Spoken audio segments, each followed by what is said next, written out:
Salmo de número 6. A oração do pecador. É o título de nossa mensagem, o título de nossa exposição.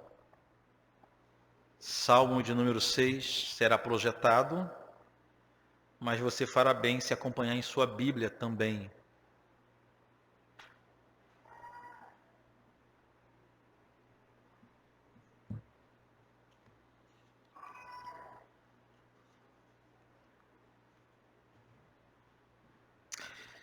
Diz assim a palavra de Deus: Senhor, não me repreendas na tua ira, nem me castigues no teu furor. Tem compaixão de mim, Senhor, porque eu me sinto debilitado. Sara-me, Senhor, porque os meus ossos estão abalados. Também a minha alma está profundamente perturbada. Mas tu, Senhor, até quando? Volta-te, Senhor, e livra minha alma, salva-me por tua graça. Pois na morte não há recordação de ti. No sepulcro, quem te dará louvor? Estou cansado de tanto gemer. Todas as noites faço nadar o meu leito, de minhas lágrimas o alago. Meus olhos de mágoa se acham amortecidos. Envelhecem por causa de todos os meus adversários. Apartai-vos de mim, todos os que praticais a iniquidade, porque o Senhor ouviu a voz do meu lamento. O Senhor ouviu a minha súplica, o Senhor acolhe a minha oração. Envergonhem-se e sejam sobremodo perturbados todos os meus inimigos. Retirem-se de súbito, cobertos de vexame. Vamos falar com Deus mais uma vez? Pai querido, muito obrigado pela leitura da tua santa palavra mais uma vez aqui nessa manhã. Mas nós clamamos que o Senhor permaneça falando conosco, usando poderosamente a ação do teu Espírito, para nos fazer entender, nos dê de sua iluminação, para que possamos compreender a tua vontade revelada nas Sagradas Escrituras. Em nome do Senhor Jesus. Amém. Mais uma vez, antes da mensagem, eu peço total reverência à palavra de Deus. Não saia do seu lugar, a menos que seja motivo de força maior, suma emergência. Queridos, quando o pecado entrou na humanidade, ele causou um estrago que a maioria de nós ainda não consegue mensurar. E para mim, como eu cheguei a comentar isso na escola dominical, essa é a raiz dos grandes males da nossa falta de compreensão das doutrinas bíblicas. Nós partirmos do pressuposto errado. Nós não entendemos de fato quais foram as consequências do pecado, as consequências da queda do Éden. Eu sei que parte da culpa não é nossa. Nós aprendemos lá na escola dominical, quando era criança, que Deus ficou chateado com a humanidade por causa do pecado, que Deus ficou entristecido com Adão. Enquanto que, na verdade, o que a Bíblia diz não é que Deus ficou entristecido ou chateado, a Bíblia diz que Deus ficou irado, a fúria de Deus se acendeu. Mas eu quero enumerar hoje, de uma forma bem panorâmica, o estrago causado pelo pecado em nossa história. Eu trouxe aqui algumas das principais consequências do pecado. A primeira consequência que eu destaco, eu não coloquei em ordem de importância, mas a primeira consequência do pecado que eu destaco nessa manhã é que a morte entrou em nossa história. Originalmente o homem não foi feito para morrer. Não podemos dizer que a morte não estava nos planos de Deus, porque Deus já tinha planejado todas as coisas do jeito que aconteceu. Mas o homem, digamos assim, não foi programado para a morte. Por isso, cada vez que nos despedimos de um ente querido, é tão doloroso para a gente. Nós não sabemos lidar muito bem com isso. A morte não estava no plano original, não estava no jardim originalmente, mas a morte entrou na história sorrateiramente nos lombos do pecado. Foi o pecado que introduziu a morte na nossa história, e o nosso santo Deus já tinha alertado isso aos nossos pais no Éden, que no momento que eles desobedecessem, eles morreriam. Não que a morte seria instantânea, mas que instantaneamente a morte entraria na história conforme aconteceu. O pecado trouxe a morte para a nossa realidade. A morte nos causa tanta dor, tanto sofrimento, justamente por causa disso. Ela é consequência direta do pecado. Então, em primeiro lugar, como consequência do pecado, a morte entrou em nossa história. A morte tornou-se um mal irremediável. Não temos como fugir da morte. Haverá um grupo de privilegiados, digamos assim, que não passarão pela morte. Haverá um grupo de quando o Senhor voltar para buscar a sua igreja, a Bíblia diz que aqueles que estiverem vivos não passarão pela morte, mas se encontrarão com Cristo nas alturas. Fora esses, na história da humanidade, a morte é irremediável. Em segundo lugar, fomos inteiramente corrompidos em todas as nossas faculdades, em todos os nossos sentidos. Com o pecado, não apenas a morte entrou na história, mas nós tivemos nossas faculdades, nossos sentidos todos corrompidos. Nós perdemos a noção exata das coisas. Nosso intelecto foi tocado pelo pecado, nossos sentimentos foram tocados pelo pecado, de forma que não há nada que o homem faça que não esteja contaminado por esse pecado. Mesmo nossas boas ações, mesmo nossas melhores obras, mesmo os melhores sentimentos do nosso coração são contaminados pela maldição, pela praga do pecado. O homem deixou de enxergar corretamente as coisas. Então nossos julgamentos são contaminados, nossas paixões são contaminadas, não há nada que nós façamos aqui na terra que não tenha recebido o toque maldito da morte do pecado. Não há nada. Não há nada. Em terceiro lugar, perdemos, por causa do pecado, nossa liberdade e nos tornamos escravos do pecado a partir do Éden. Adão e Eva, sim, esses eram livres. Esses tinham liberdade de escolha, liberdade de pensamento, livre-arbítrio, eles tinham. Adão e Eva poderiam decidir, eles não eram nem influenciados sequer pelo pecado, muito menos viviam debaixo da opressão do jugo do pecado.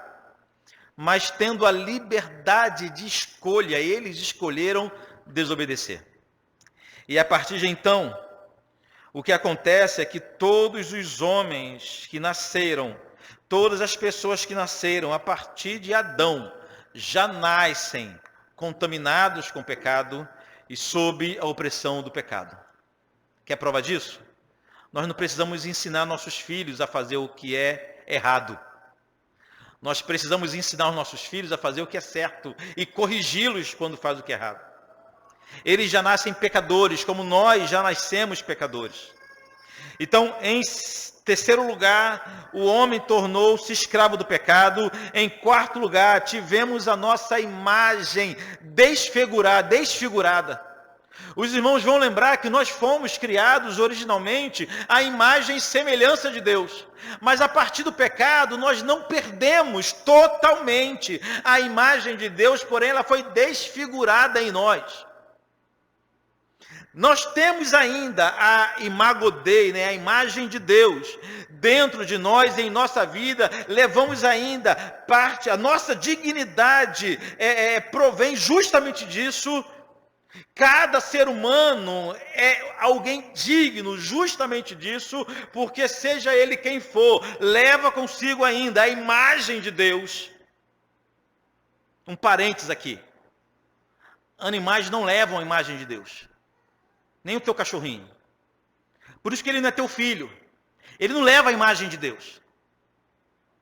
Entre o homem e os animais, por pior que seja o homem, quem leva a imagem de Deus é o homem, e não o melhor dos animais. Fecha parênteses. Mas nós perdemos essa imagem completa de Deus, e fomos desfigurados. E hoje nós somos o que somos. Quem olha para a gente, dificilmente vê Deus. Em quinto lugar, a mulher passou a dar à luz em meio a dores e maior sofrimento. Antes do pecado, o primeiro casal já tinha recebido a ordem de multiplicação, de encher a terra. Mas foi depois do pecado que dores imensas, intensas, passaram a fazer parte do sublime momento do nascimento.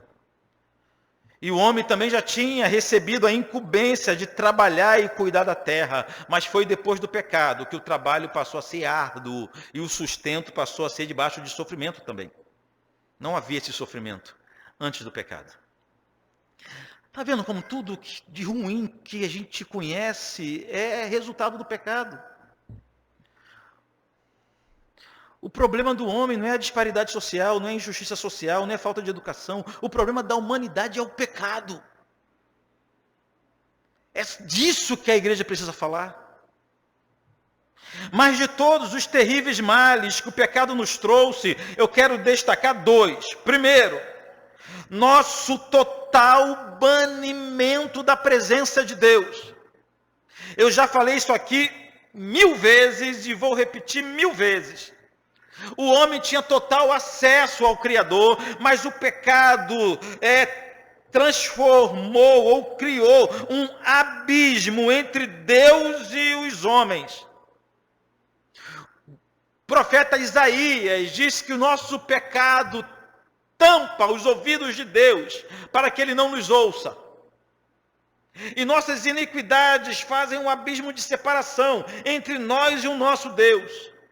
A harmonia perfeita que havia no Éden, a comunhão perfeita que havia no Éden, foi desfeita completamente. E no lugar de comunhão, homem e Deus tornaram-se inimigos, segundo o apóstolo Paulo. Adversários. Então, em primeiro lugar, a primeira grande consequência do pecado que eu quero destacar é o total banimento da presença de Deus. Diz a Bíblia que todos pecaram e destituídos foram da presença de Deus. E o segundo ponto que eu quero destacar é nossa total incapacidade de percepção do próprio pecado. Lembra quando eu falei que o pecado afetou nossas faculdades? O homem perdeu a capacidade, inclusive, de perceber o próprio pecado, de sentir o próprio pecado. Perdeu a capacidade de ter consciência. Por isso que a figura usada para o homem sem Deus é de uma pessoa morta, sem condições sequer de perceber, de sentir, de ter vergonha do que faz. Por isso que a gente prega e a pessoa não muda, por isso que a gente prega e ensina, a pessoa não é transformada, porque ela está morta, e o morto não ouve, não vê, não sente, não decide, o morto não faz nada em sua vida. Mas aqui que está o ponto. Se Deus quiser, e quando Deus quer, chega a hora que o pecador tem um encontro com Deus, ou melhor, que Deus tem um encontro com o pecador. Independente do ambiente ou das circunstâncias, quando Deus deseja, tem uma hora que o pecador olha para si e percebe o quão terrível ele é, e quão terríveis são os seus pecados. Tem um momento que a trajetória de iniquidade é interrompida por um encontro solene com o Espírito Santo. Quando Deus deseja, quando esse é o plano de Deus, Deus interrompe a trajetória de iniquidade de qualquer pecador. A Bíblia conta a história de inúmeros homens que aconteceram isso.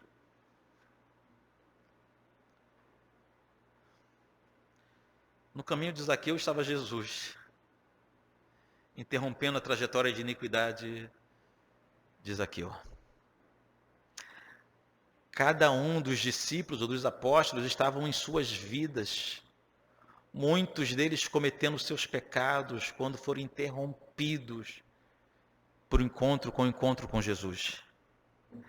Irmãos, somente o Espírito Santo tem poder para mudar, para pôr um basta, um ponto final de uma trajetória de pecado. O homem não pode decidir por si só mudar de vida.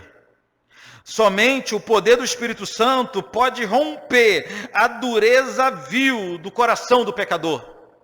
Somente o poder do Espírito Santo pode acordar aqueles pecadores em sono profundo. Somente o poder do Espírito Santo pode chamar do mundo os mortos, aqueles que estavam vivendo sem Deus, aqueles que estavam mergulhados em próprio pecado. Somente o poder do Espírito Santo pode levar pecadores ao arrependimento. Se o Espírito Santo não agir, se o Espírito Santo não trabalhar na vida do pecador, ele jamais deixará o seu estado de pecado. E quando o Espírito Santo convence um homem do seu estado de pecado, o homem não pula, não dança, não grita. Tem gente que acha isso, né? O Espírito Santo toca no pecador e o pecador sai pulando, alegre. Quando o Espírito Santo toca no pecador, o pecador se percebe como pecador que é, não consegue fazer outra coisa senão se lançar no chão, clamando por misericórdia de Deus. Quando cada pecador percebe como é pecador e como Deus odeia o pecado, quando o homem percebe tudo que ele fez de ruim, não tem outra reação do que clamar desesperadamente por misericórdia. Então a primeira ação de quem, ou a primeira reação, né, de quem percebe seus pecados é orar a Deus. Envergonhadamente orar a Deus. É orar a Deus.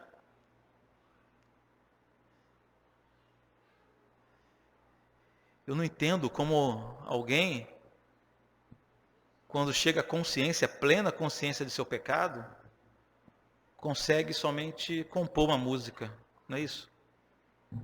Pega o violão. Eu sou pecador, mas Deus me ama. Mesmo do meu pecado, Deus me ama. Quem tem consciência do pecado, se joga no chão em desespero, clamando por misericórdia. Clamando por misericórdia.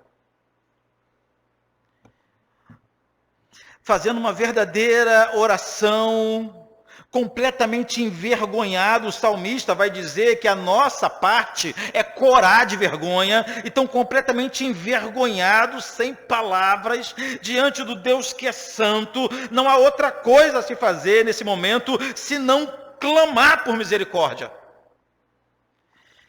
E foi exatamente isso que Davi fez aqui no Salmo de número 6. O Salmo de número 6 é a oração do pecador arrependido, aflito e envergonhado. O contexto desse salmo era de ataques. Davi estava sofrendo ataques dos de fora, ao ponto até dele ficar enfermo.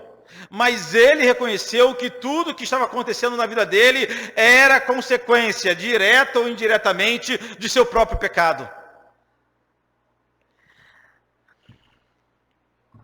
Então ele faz essa bela oração. Ele começa no versículo 1, reconhecendo o que ele merecia.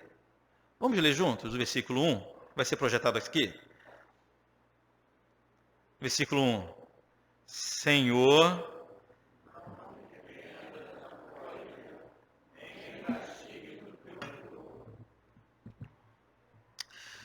quando Davi clamou ao Senhor, quando Davi clamou que o Senhor não o repreendesse em sua ira, nem o castigasse em seu furor, era porque ele sabia que era isso que ele merecia.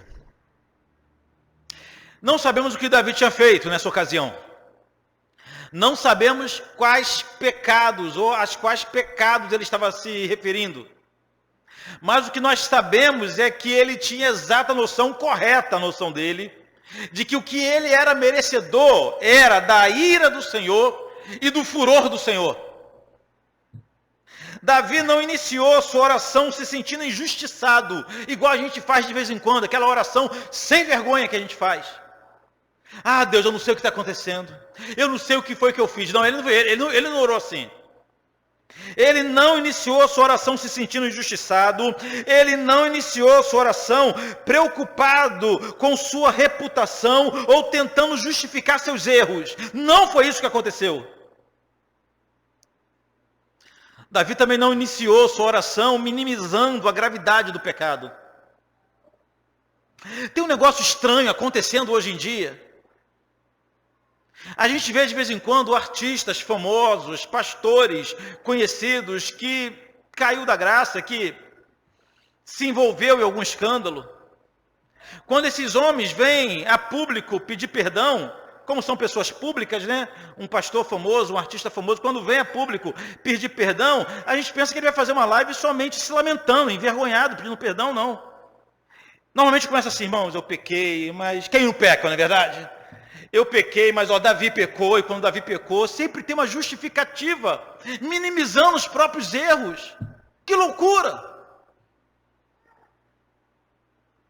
Um pastor famoso da região, quando foi para a internet pela primeira vez confessar seu pecado, a primeira coisa que ele falou é o seguinte, paraquedista cai de pé. Eu caio, mas eu caio de pé. Sem um pingo de vergonha do que fez. Sem um pingo de lamento pelo que fez com o nome do Senhor, pelo que fez com a igreja. Sem um pingo de arrependimento verdadeiro em seu coração. Nessa oração de Davi, ele começa dizendo o seguinte, em outras palavras, Pai, eu sei que o que eu mereço é a tua ira e o teu furor, mas por favor, ele clamou que o Senhor não agisse assim com ele. Mas ele tinha exata consciência que se caso o Senhor quisesse derramar sua ira e seu furor sobre a sua vida, o Senhor estaria sendo justo. Justo. Que diferença? Seja lá o que ele tenha feito, o que ele sabia era que a consequência natural dos seus atos era o terrível e inevitável encontro com a ira de Deus.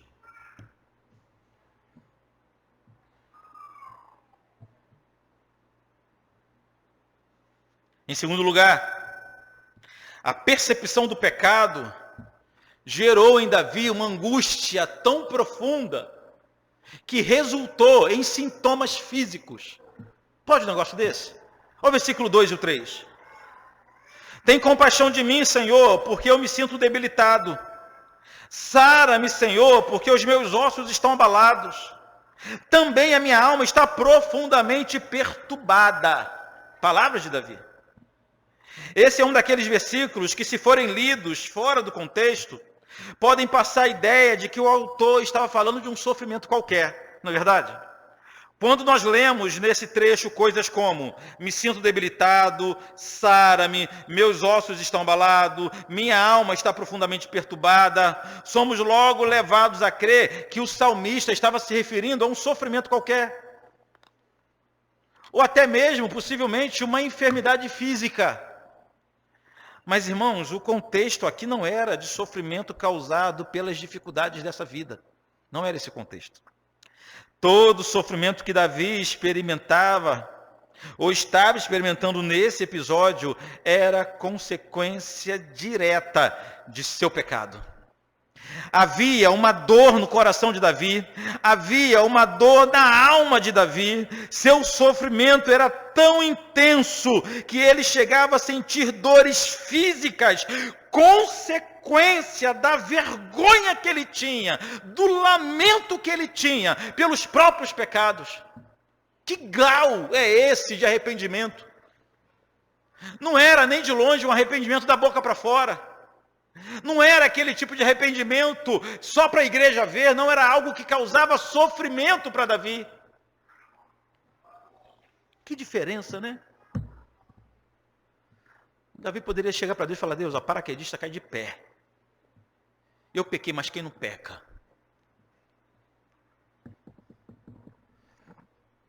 Chorar por causa dos pecados. Lá no início do Sermão do Monte, quando Jesus falou que bem-aventurados são os que choram, não é os que choram por qualquer motivo, né? Quem tem o chorador frouxo começa a ficar feliz com essa palavra de Jesus, né? Tem gente que chora muito fácil, né? O pastor começou a pregar, já está chorando. Né? Alguma coisa, sai de casa chorando já. Não são esses.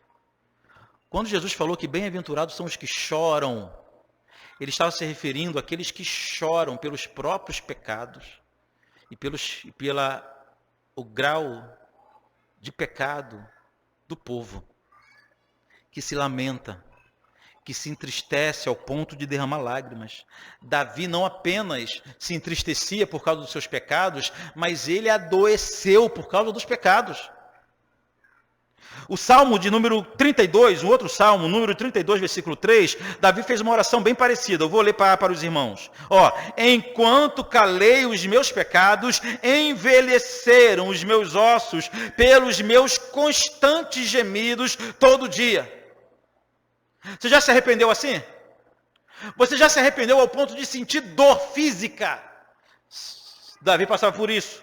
Há uma outra oração no Salmo 38, verso 17 e 18, que diz assim, pois estou prestes a tropeçar, a minha dor está sempre perante mim, confesso a minha iniquidade, suporto tristeza por causa do meu pecado. Ou seja, a tristeza de Davi, as dores físicas, a doença física de Davi, era tudo consequência do seu pecado, e ele sabia disso, e ele se envergonhava por isso.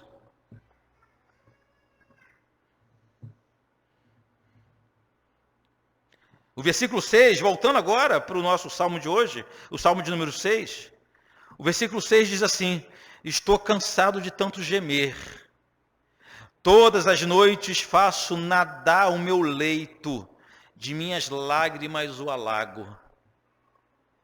Quem de nós já se arrependeu dessa forma?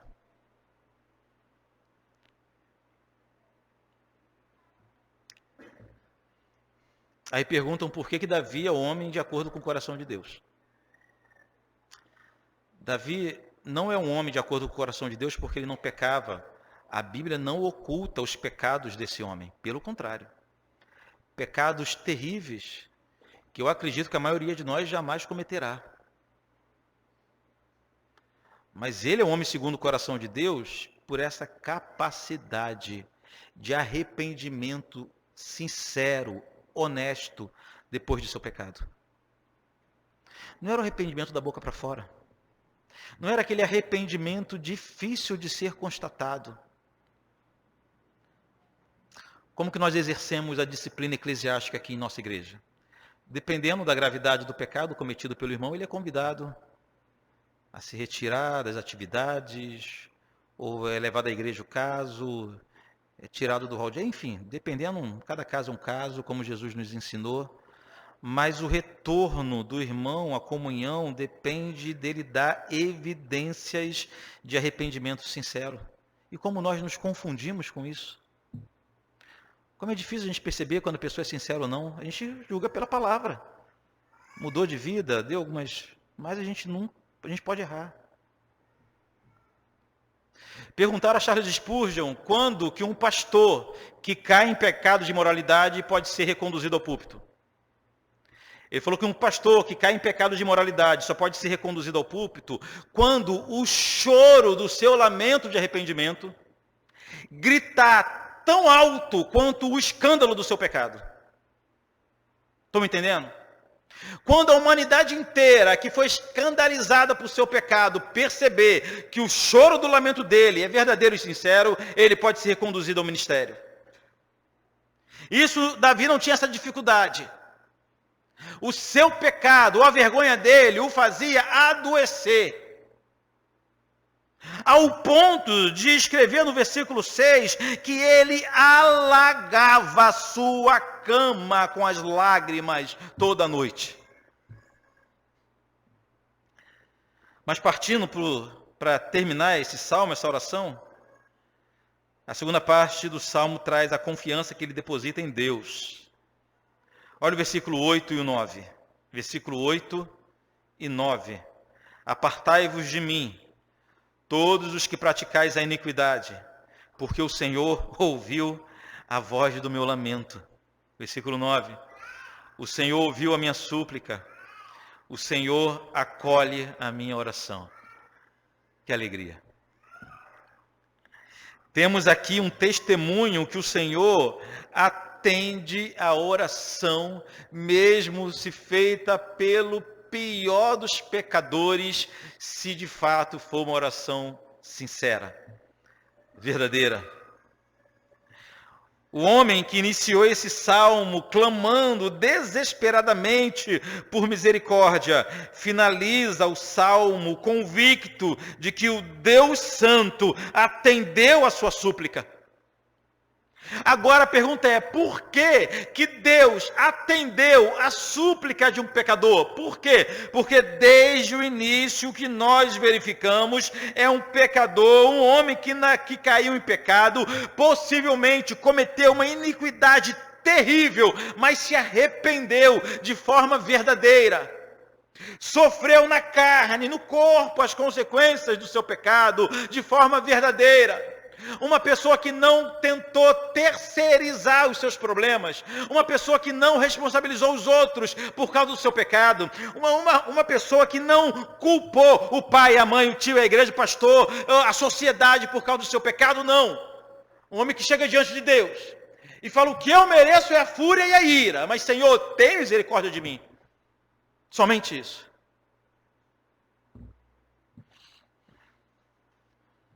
O Salmo de número 51, também um salmo de lamentação, versículo 17, diz assim, sacrifícios agradáveis a Deus são o espírito quebrantado, coração compungido e contrito, Deus não desprezará.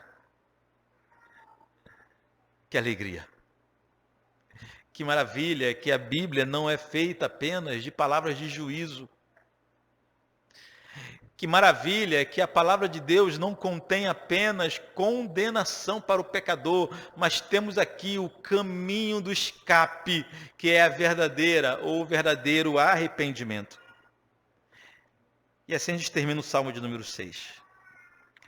O que o texto de hoje nos ensina, irmãos, é que por mais vergonhosos que tenham sido nossos pecados e por mais dolorosos que sejam as consequências de nossas iniquidades, sempre haverá oportunidade para completa restauração em Deus. Sempre haverá essa possibilidade. Não há pecador que, por mais pecador que seja, não encontre perdão na cruz de Jesus, ainda que seja o mais terrível homem da história, a partir do momento que ele se jogar aos pés da cruz, confessando os seus pecados, decidido a mudar e clamando por misericórdia, alcança o perdão de Deus. Por maior que tenha sido o seu pecado, por maior que tenha sido a sua iniquidade, ainda que você esteja sofrendo as consequências imediatas do seu pecado, há em Deus perdão verdadeiro, completo e eterno para todo verdadeiro, para todo pecador que se arrepende de verdade. Todo mundo, todos eles. Somente aos pés da cruz. Somente na cruz de Jesus, o terrível pecador encontra perdão. Um texto como esse aqui de Salmo 6 tem o poder de nos livrar definitivamente de todas as acusações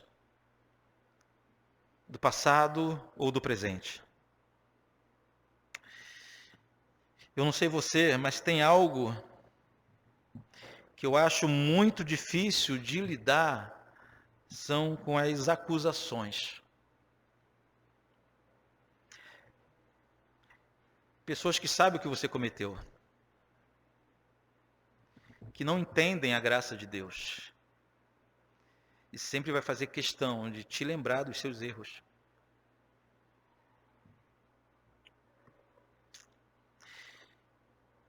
Mas o problema não são as acusações apenas dos de fora. Nós sofremos acusações também de nossa própria consciência, não é verdade? Quem dera tivéssemos o poder de apagar da memória os atos vergonhosos que já cometemos. Mas nós não podemos. Não podemos. Então, de vez em quando, nós vamos ter que ouvir a nossa consciência nos acusando. De vez em quando, nós vamos ter que ouvir outras pessoas nos acusando. Mas o Salmo de número 6 foi escrito justamente e exposto hoje, justamente para acalmar o nosso coração. Nós não precisamos mais suportar o peso da vergonha, se Deus já nos perdoou.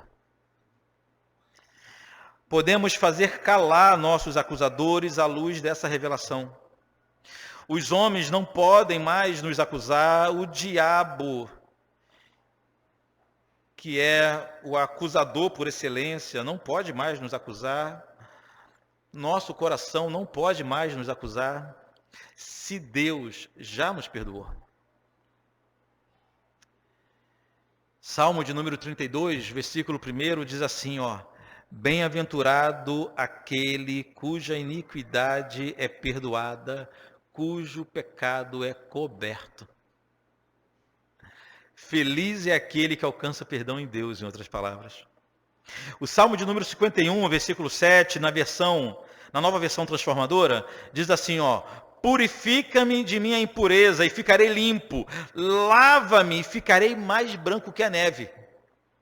Ou seja, é o Deus Santo que olha para o pecador inundado, morto, lançado no lamaçal do pecado, todo sujo e podre, mas lava-o com o sangue do Cordeiro, ao ponto daquele pecador terrível tornar-se tão puro e com as vestes tão brancas como a neve. Só quem pode fazer isso? O nosso Santo Deus. Só o Santo Deus pode fazer isso. A primeira epístola do apóstolo João, capítulo 1, versículo 8 e 9, diz assim, se dissermos que não temos pecado nenhum, a nós mesmos nos enganamos, e a verdade não está em nós. Versículo 9, mas se confessarmos os nossos pecados, Ele é fiel e justo para nos perdoar os pecados e nos purificar de toda injustiça. Basta confessar os pecados. Mas o texto desse assunto que mais me chama a atenção ainda é Romanos capítulo 8, versículo 1. Nenhuma condenação há para os que estão em Cristo Jesus. Toda vez que o acusador se apresentar diante de você, você pode lembrá-lo que nenhuma condenação há para os que estão em Cristo Jesus. Para todo mundo? Não. Para os que estão em Cristo Jesus. Descansamos na certeza que somos perdoados não porque somos bons, nem porque um dia fizemos a oração do pecador. Descansamos na certeza que somos perdoados não porque pagamos alguma penitência ou realizamos algum ritual, muito menos porque fizemos uma oferta pelo nosso pecado.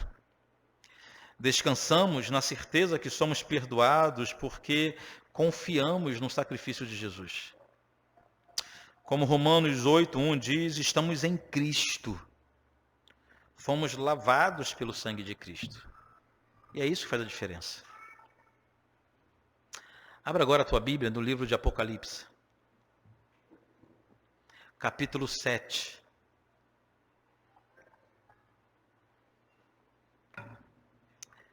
Essa eu faço questão que você leia na tua Bíblia para você marcar.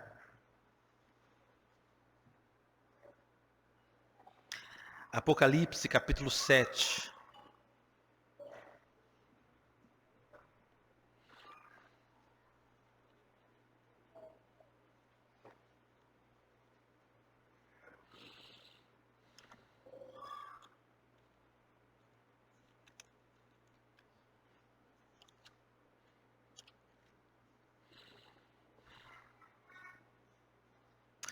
Apocalipse 7, verso 9 e 10.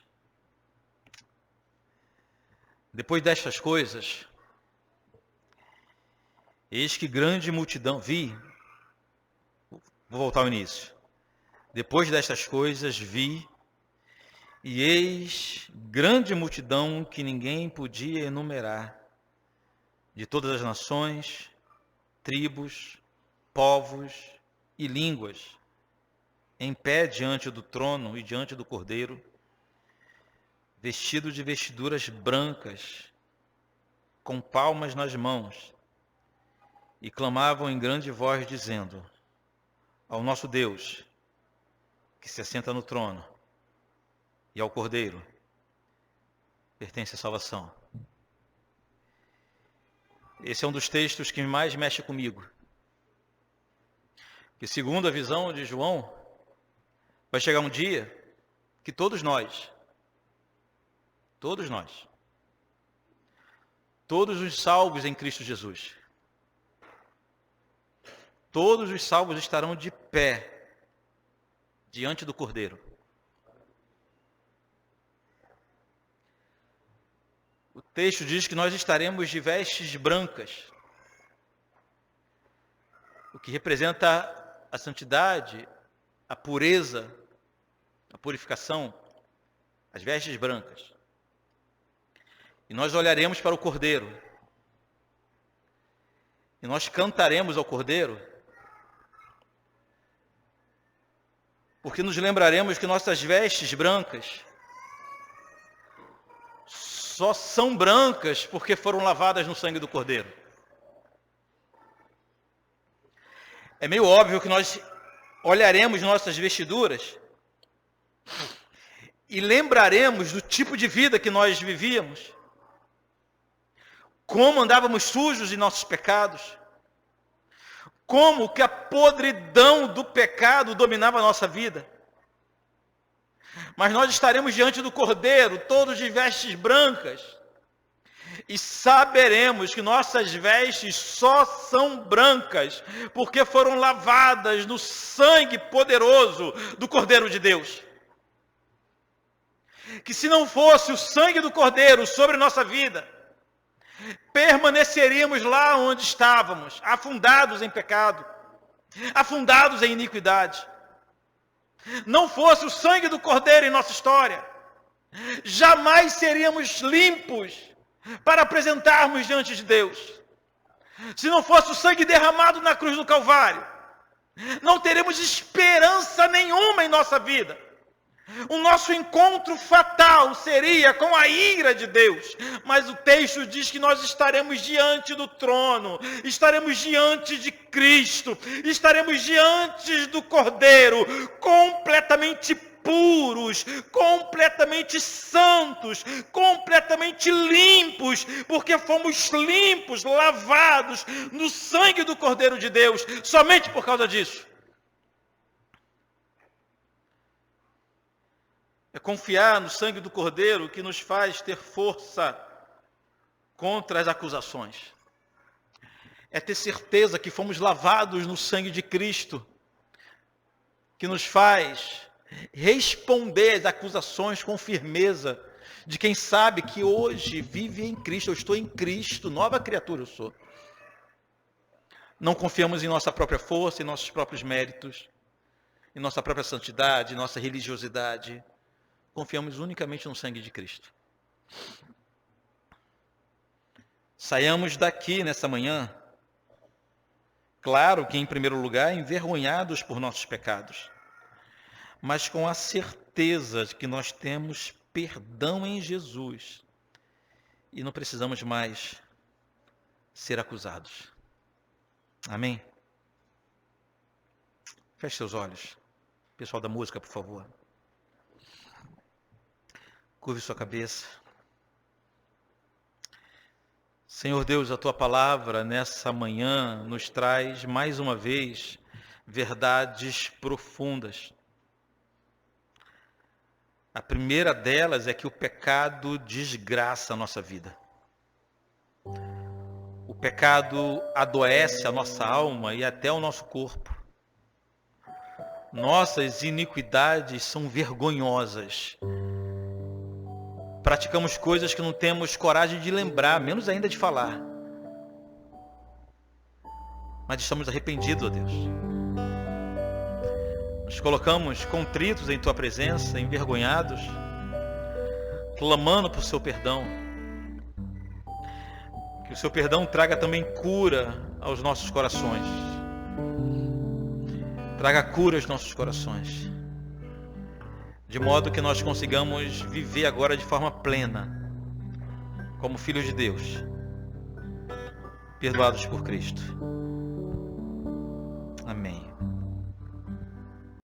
Se os problemas parecem não ter solução, quando as mágoas inundam o teu coração, há alguém que atende a tua oração. Jesus Cristo, Mestre, Senhor, Ele é o dono da chuva, do sol e do ar, é Senhor da alegria, da dor, do chorar. Ele é o dono dos montes, do céu e do mar, é Senhor das crianças, das preces, dos hinos. Ele é meu e também teu Senhor.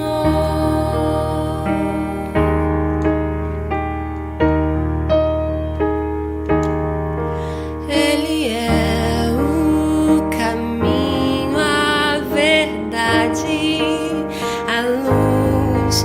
Abre teu coração e recebe a Jesus. Tua vida é Cristo que agora conduz, pois é Ele teu Mestre, Senhor. Ele é o dono da chuva, do sol e do ar, é Senhor da alegria, da dor, do chorar. Ele é o dono dos montes, do céu e do mar, é Senhor das crianças, das preces, dos hinos. Ele é meu e também teu Senhor.